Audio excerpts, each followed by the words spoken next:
Good morning, सुप्रभात आप सभी का। मैं अतुल कुमार शर्मा एक बार फिर अपने YouTube channel free chemistry by Sharma ji पर आप सभी का हार्दिक स्वागत और अभिनंदन करता हूँ। स्टूडेंट्स, आज हम लोग क्लास 12th में एक बहुत ही इम्पोर्टेंट टॉपिक अमोनिया का जिक्र करेंगे।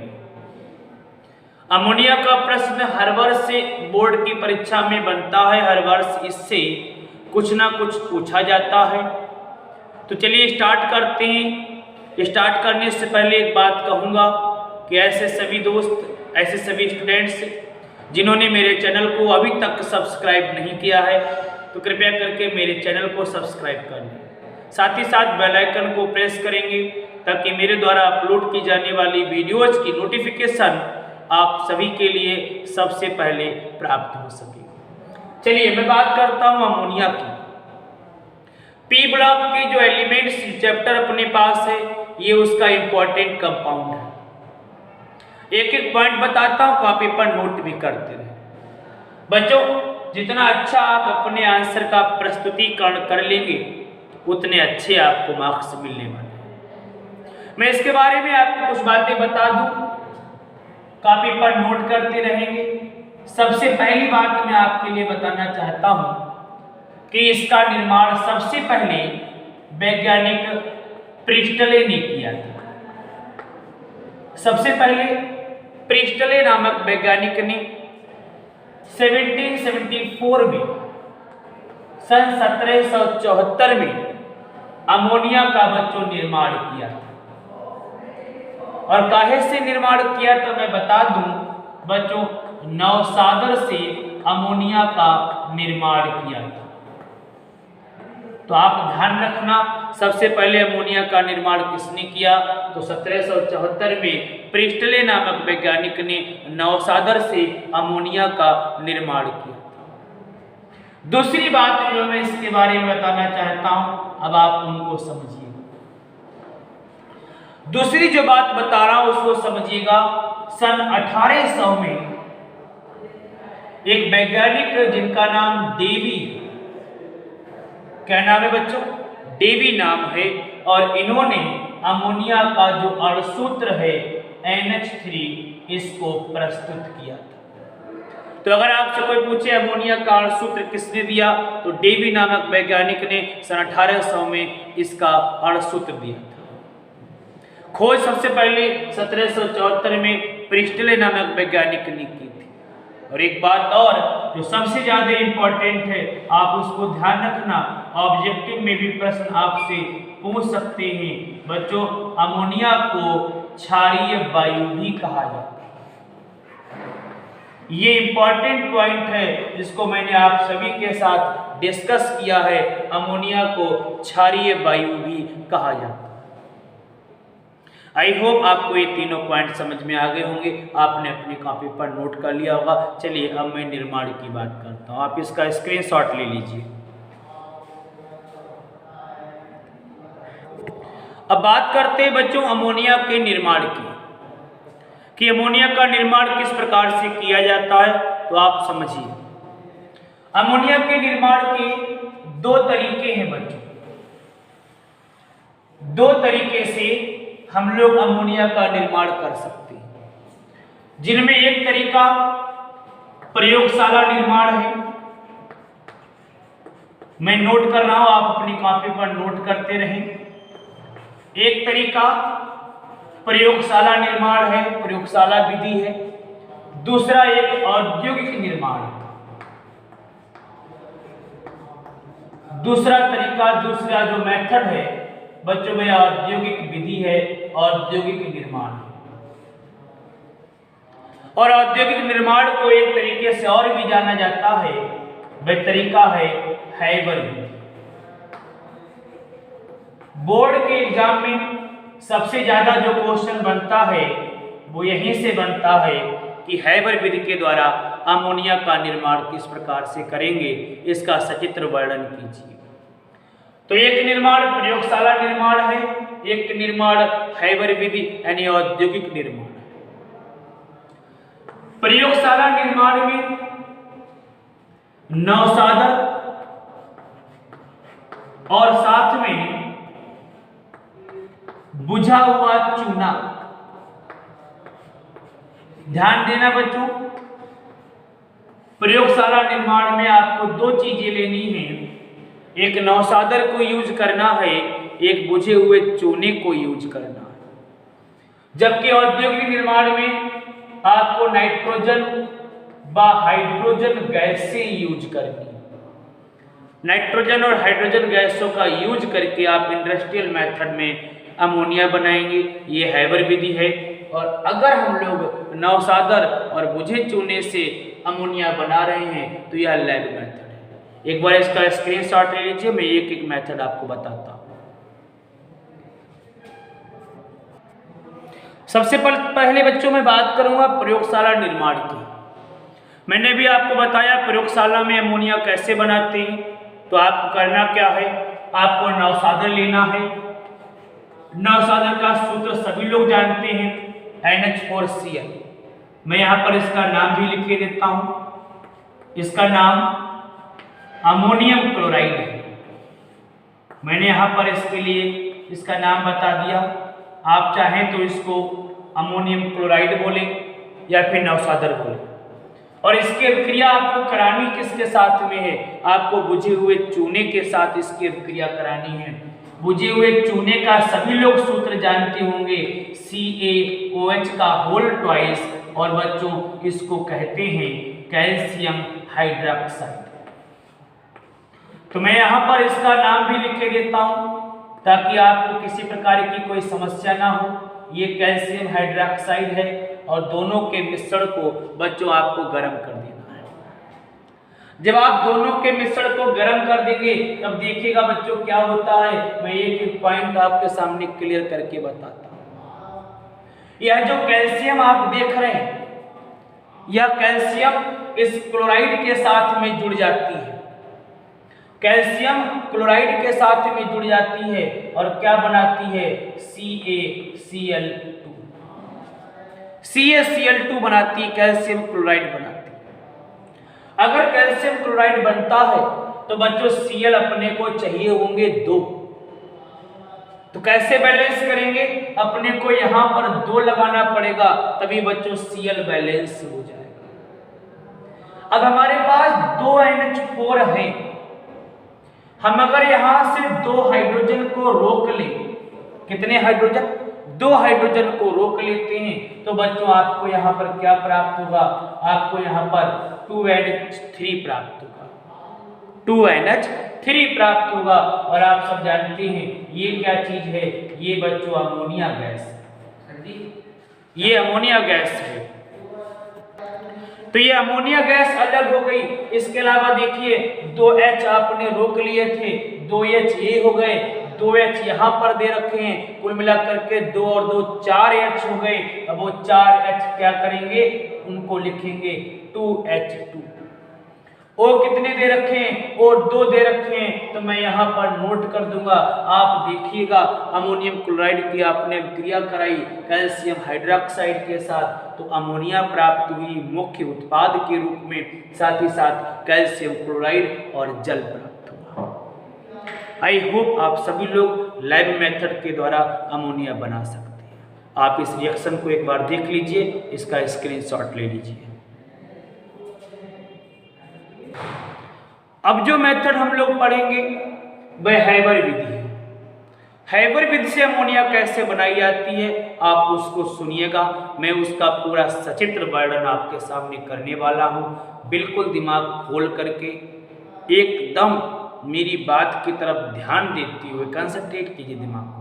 माइंड सही रहेगा तो आप सारी बातें समझ जाएंगे। देखिए हैबर विधि के द्वारा अमोनिया बनाते, पहली बात तो यह औद्योगिक निर्माण है, यह औद्योगिक निर्माण है। देखिए हैबर ने क्या किया था, हैबर ने नाइट्रोजन और हाइड्रोजन को लिया था और नाइट्रोजन और हाइड्रोजन को 1:3 के अनुपात में लिया, 1:3 के अनुपात में।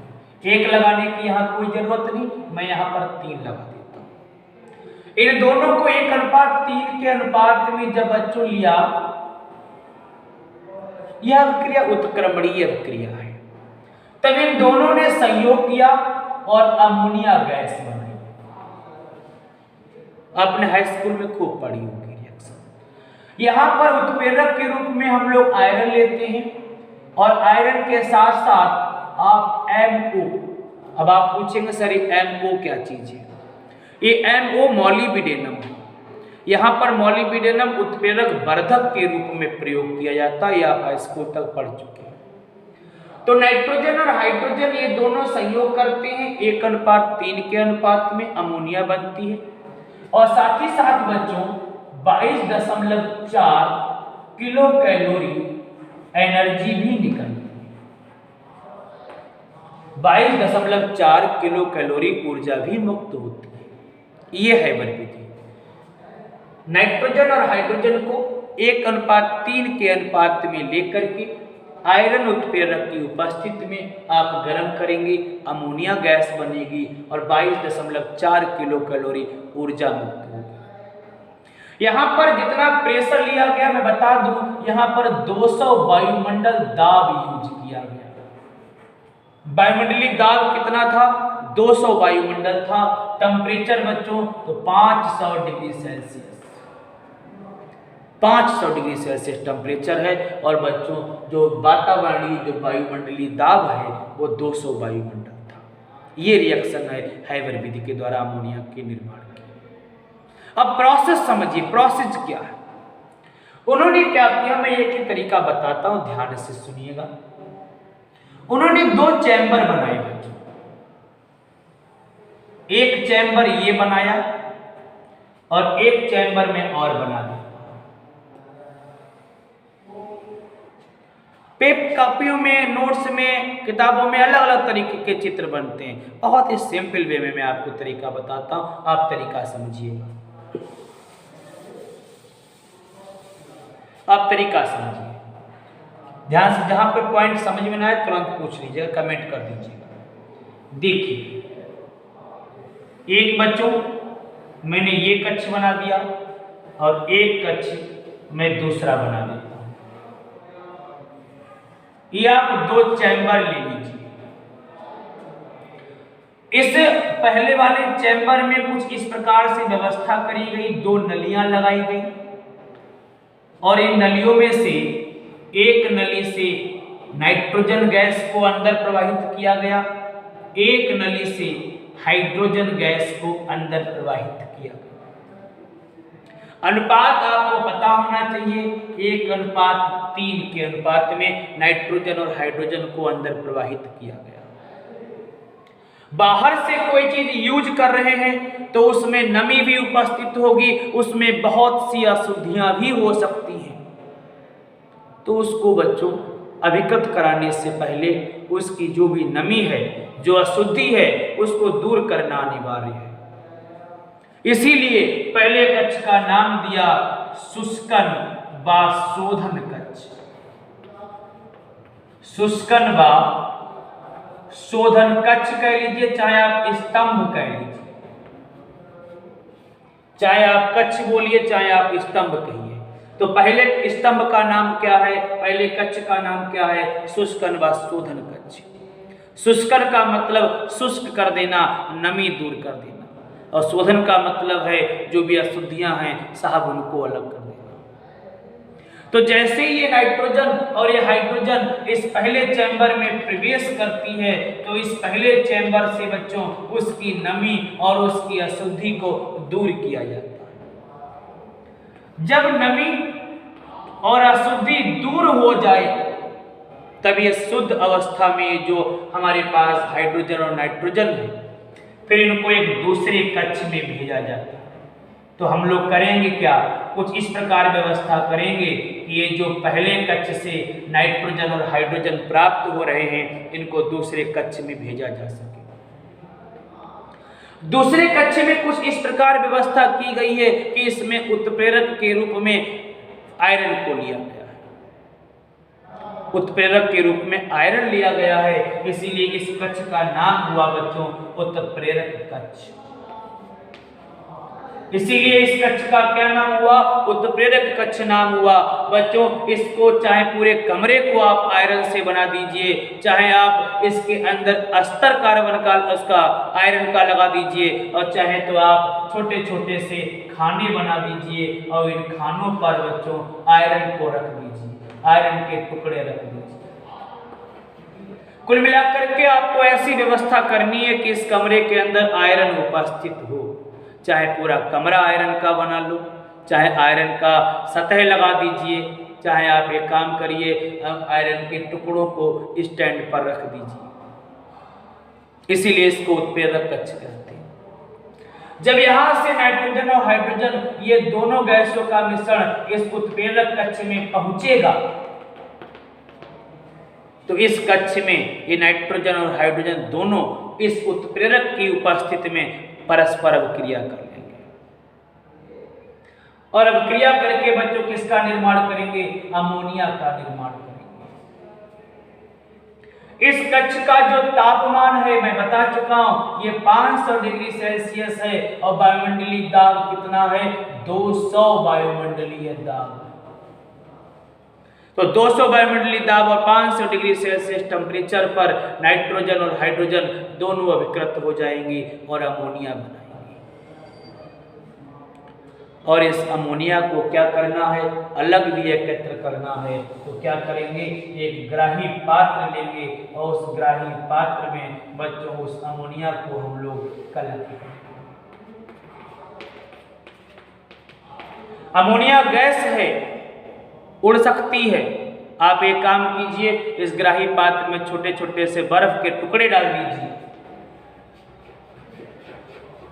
इसमें छोटे छोटे से आप बर्फ के टुकड़े डाल देंगे। जब बर्फ के टुकड़े आप डाल देंगे तो जो अमोनिया गैस नीचे आ रही है वो लिक्विफाई होकर के, द्रवित होकर के इस पात्र में जमा हो जाएगी। यह मेथड है हैबर विधि। सर्वप्रथम 1:3 के अनुपात में नाइट्रोजन और हाइड्रोजन को लेकर के एक ऐसे कक्ष में इसको प्रवाहित करते हैं जहां बच्चों इसकी अशुद्धि, इसकी नमी को दूर किया जा सके। इस कक्ष का नाम शुष्क अनुवात शोधन कक्ष है या स्तंभ है। जब यहाँ से अशुद्धि व नमी दूर हो जाएगी तो यहाँ से नाइट्रोजन और हाइड्रोजन के मिश्रण को एक दूसरे कक्ष में प्रवाहित करते हैं जिसको उत्प्रेरक कक्ष कहते हैं। इस कक्ष का टेम्परेचर 500 डिग्री सेल्सियस और दाब 200 वायुमंडलीय दाब है। इस दाब और ताप पर नाइट्रोजन और हाइड्रोजन परस्पर क्रिया करते हैं, अमोनिया का निर्माण करते हैं, जिसको एक ग्राही पात्र में जमा कर लेते हैं। ये गैस उड़ने ना पाए इसलिए ग्राही पात्र में थोड़े से बर्फ के टुकड़े डाल देते हैं जिससे अमोनिया लिक्विफाई हो जाए, द्रवित हो जाए और पात्र में जमा हो जाए। हैबर विधि खत्म हो गई, लेकिन कुछ बातें रह गई। क्या बातें रह गई आप उनको समझिए। बातें क्या रह गई? यहां से हम लोग नाइट्रोजन और हाइड्रोजन को भेज रहे हैं। मैं ये भी कह रहा हूं कि इसमें अशुद्धि है। जब आपने इन दोनों के मिश्रण को भेजा, मैं मानता हूं आपने 100% मिश्रण भेजा, अब उसमें अशुद्धि भी दूर होगी, उसमें नमी भी दूर होगी। क्या 100% मात्रा में से कुछ मात्रा कम नहीं हो जाएगी? मैं मान लेता हूं कि 20% मात्रा नमी और अशुद्धि की थी जो साहब अलग हो गई। 20% मात्रा नमी और अशुद्धि की थी जो अलग हो गई। अब कितनी मात्रा रह गई? 80%। साहब जो 80% शुद्ध मात्रा थी वो किस में गई? उत्प्रेरक कक्ष में। ध्यान देना, कितनी परसेंट मात्रा गई? 80% मात्रा गई, क्योंकि 20% नमी और अशुद्धि के रूप में अलग हो गई। 80% मात्रा बची।